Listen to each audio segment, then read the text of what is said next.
اعوذ باللہ من الشیطان الرجیم۔ میں پناہ مانگتا ہوں اللہ تعالیٰ کی شیطان مردود سے۔ بسم اللہ الرحمن الرحیم۔ شروع اللہ کے نام سے جو بڑا مہربان اور نہایت رحم کرنے والا ہے۔ والعصر، قسم ہے زمانے کی، ان الانسان لفی خسر، بے شک انسان خسارے میں ہے۔ الا الذین آمنوا، سوائے ان لوگوں کے جو ایمان لائے، وعملوا الصالحات، اور نیک عمل کرتے ہیں، وتواصوا بالحق وتواصوا بالصبر، اور حق بات کی تلقین کرتے ہیں اور صبر کی تاکید کرتے ہیں۔ اس صورت میں اللہ تعالیٰ نے بتا دیا کہ تمام انسان خسارے میں ہیں سوائے ان لوگوں کے جو ایمان لائے۔ ایمان کیا ہے؟ ایمان کے ایلیمنٹس کیا ہیں؟ یہ ہم عام طور پہ پڑھتے ہیں ایمان مفصل میں، آمنت باللہ و ملائکتہ و کتبہ و رسولہ والیوم الآخر قدر خیرہ و شرہ من اللہ تعالی والبعث بعد الموت۔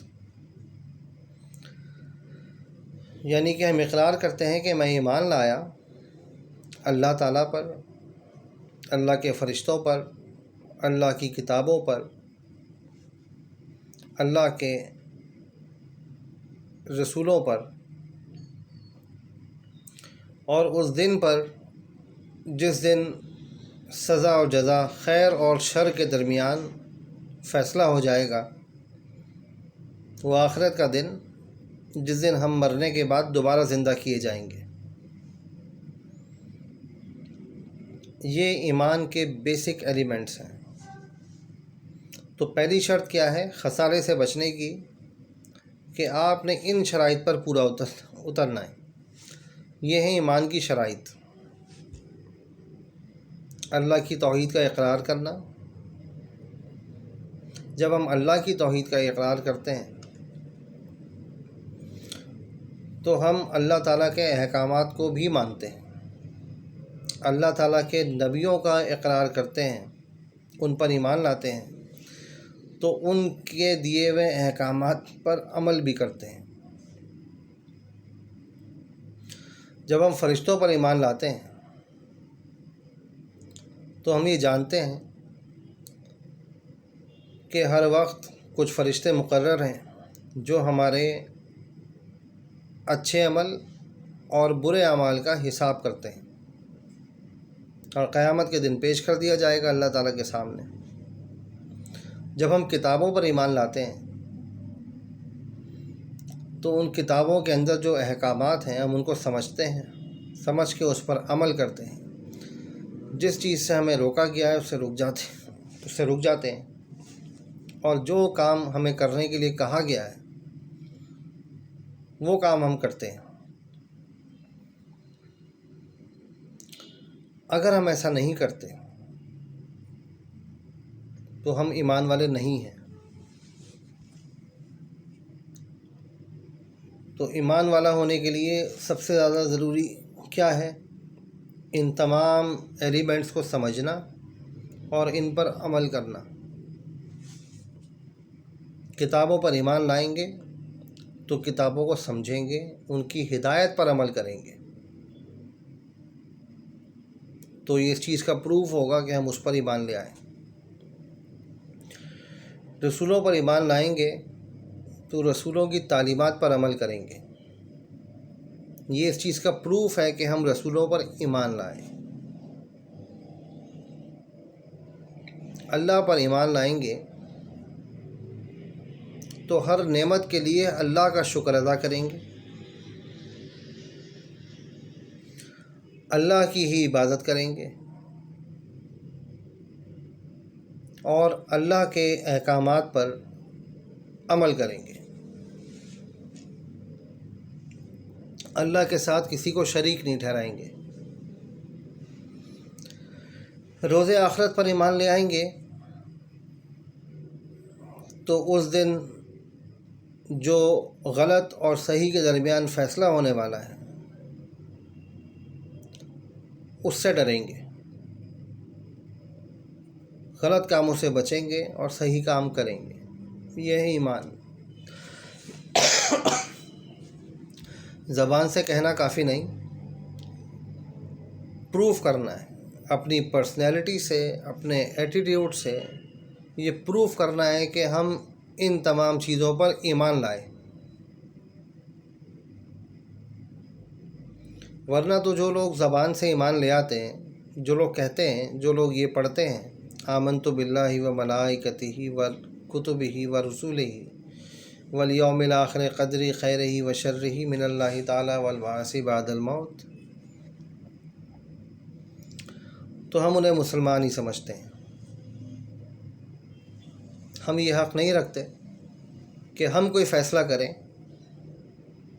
ان کے بارے میں کہ یہ مسلمان ہیں، یہ ان کے اعمال ان کے کہنے کے مطابق ہیں کہ نہیں. یہ صرف اللہ جانتا ہے، یہ فیصلہ اللہ نہیں کرنا ہے. ہمیں اپنے لیے احتساب کرنا ہے، اپنی ذات کا احتساب کرنا ہے کہ ہم جو یہ زبان سے اقرار کر رہے ہیں اللہ کی توحید کا، کتابوں پر ایمان کا، رسولوں پر ایمان کا، فرشتوں پر ایمان کا، آخرت پر ایمان کا جو ہم اقرار کر رہے ہیں، کیا ہمارے ایٹیٹیوڈ میں بھی یہ سب چیزیں شامل ہیں؟ نظر آتی ہیں یہ سب چیزیں، یا صرف زبان سے ہی اقرار کر رہے ہیں؟ تو یہ امپورٹنٹ ہے. اس چیز کو اللہ تعالیٰ جج کرتے ہیں، اس چیز کو اللہ تعالیٰ دیکھتے ہیں. تو ہمیں لوگوں کو جج نہیں کرنا، ہمیں اپنے آپ کو پروف کرنا ہے اللہ تعالیٰ کے سامنے. تو ان الذین آمنوا سمجھ میں آ گیا کہ ایمان کون لوگ لائے؟ جو ان سب چیزوں کا اقرار بھی کرتے ہیں اور در حقیقت اس پر عمل بھی کرتے ہیں، اپنے ایٹیٹیوڈ میں اس کو شامل کرتے ہیں، اپنی پرسنالٹی کا حصہ بنا لیتے ہیں ان ایمانیات کو. یہ تمام ایلیمنٹس آپ کی ذات میں نظر آتے ہیں کہ آپ ان پر واقعی ایمان رکھتے ہیں.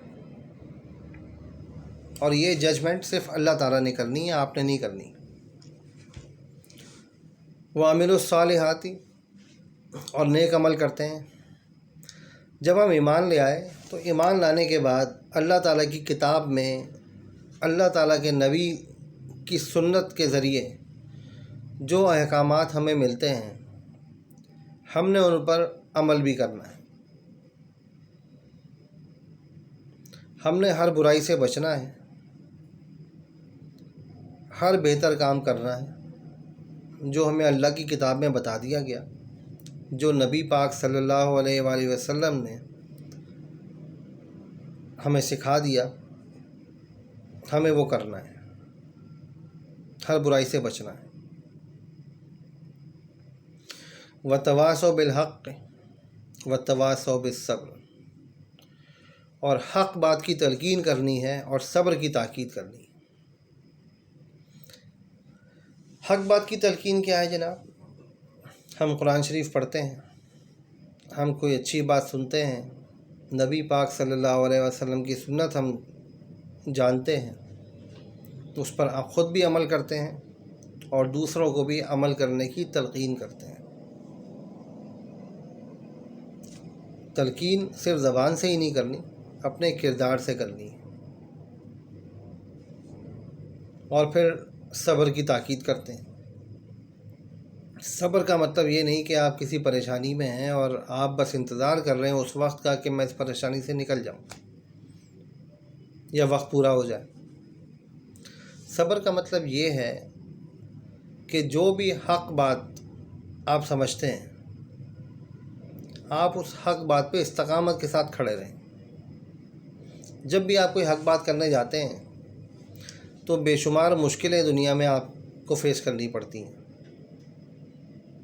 ان تمام مشکلوں کو فیس کرتے ہوئے اپنی بات پر، اس حق پر، اپنی بات سے مراد یہ ہے کہ جو حق آپ کو ملا اللہ تعالیٰ کی کتاب اور اللہ تعالیٰ کے نبی کی سنت کے ذریعے، جو حق آپ پر واضح ہو گیا ہے، آپ نے اس پر عمل بھی کرنا ہے، اس پر عمل کرنے کی تلقین بھی کرنی ہے اور پھر ثابت قدم بھی رہنا ہے. مشکلیں آئیں گی، پرابلمز آئیں گی، رکاوٹیں آئیں گی، لوگ آپ کو پریشان کریں گے، لوگ آپ کو برا بھلا بھی کہیں گے، تکلیفیں بھی دیں گے، لیکن آپ نے اس حق بات سے پھرنا نہیں، اس پر ثابت قدم رہنا ہے اور اسی بات کی تلقین بھی کرنی ہے لوگوں کو۔ تو پہلے خود کر کے دکھانا ہے اور پھر لوگوں کو اپنے کردار سے اس چیز کی ترغیب دینی ہے، اس چیز کی تاکید کرنی ہے، زبان سے اور اپنے کردار سے۔ صرف زبان سے کہہ دینا کافی نہیں ہوتا۔ تو یہ ہے تواصوا بالحق و تواصوا بالصبر۔ ادروائز انسان خسارے میں، اور یہ خسارہ قیامت کے دن واضح ہو جائے گا۔ یہ دنیا کا خسارہ نہیں ہے، یہ آخرت کا خسارہ ہے۔ دنیا میں ہمیں کوئی نقصان ہو جاتا ہے یا کوئی دکھ پہنچتا ہے یا کوئی تکلیف میں مبتلا ہو جاتے ہیں تو ایک وقت مقرر پر وہ تکلیف ختم ہو جاتی ہے۔ اگر وہ تکلیف ختم نہیں ہوتی تو ایک وقت آتا ہے ہماری زندگی ختم ہو جاتی ہے اس تکلیف کے ساتھ، لیکن وہ ایک محدود مدت کے لیے ہوتا ہے، ایک مقررہ وقت تک۔ لیکن اس کے بعد جب ہم دوبارہ اٹھائے جائیں گے تو وہ جو زندگی ہوگی، یا تو اس میں ہمیں آرام دیا جائے گا یا خسارہ، تکلیف، دوزخ کی تکلیف یا جنت کا آرام، اور وہ ہمیشہ کے لیے ہوگا، وہ ختم ہونے والا نہیں ہوگا۔ تو یہ سورہ عصر میں جو اللہ تعالیٰ نے بتایا کہ لوگ خسارے میں ہیں، یہ وہ خسارہ ہے جو آخرت کا ہے، آخرت کا خسارہ ہے۔ تو اس خسارے سے بچنا ہے۔ اس کو بچنے کا طریقہ اللہ تعالیٰ نے بتا دیا۔ ایمان لے آئیں، یہ جو ایلیمنٹس ہیں ایمان کے، ان کا اقرار بھی کریں اور اپنے ایٹیٹیوڈ سے اس کو پروف بھی کریں کہ آپ جو اقرار کر رہے ہیں، کیا آپ واقعی دل سے اقرار کر رہے ہیں یا صرف زبان سے کر رہے ہیں۔ اور اس کا فیصلہ اللہ پہ چھوڑ دیں، دوسروں کو جج نہ کریں، اپنے آپ کو جج کریں اور فیصلہ اللہ پہ چھوڑ دیں۔ نیک عمل کریں، اللہ تعالیٰ کے بتائے ہوئے احکامات کو فالو کریں، نبی پاک صلی اللہ علیہ وآلہ وسلم کی سنت کو فالو کریں، ایک دوسرے کا حق ادا کریں۔ یہ نیک اعمال ہیں۔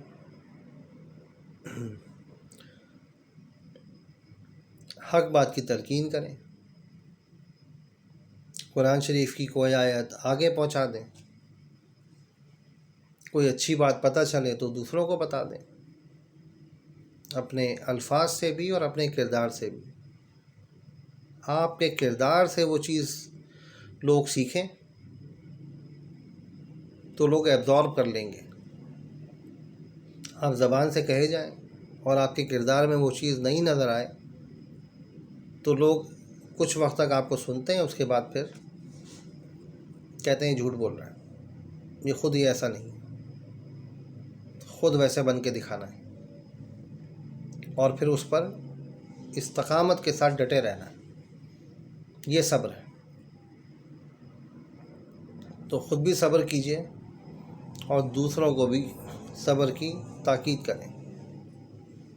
یہ ہے سورہ عصر۔ جزاک اللہ۔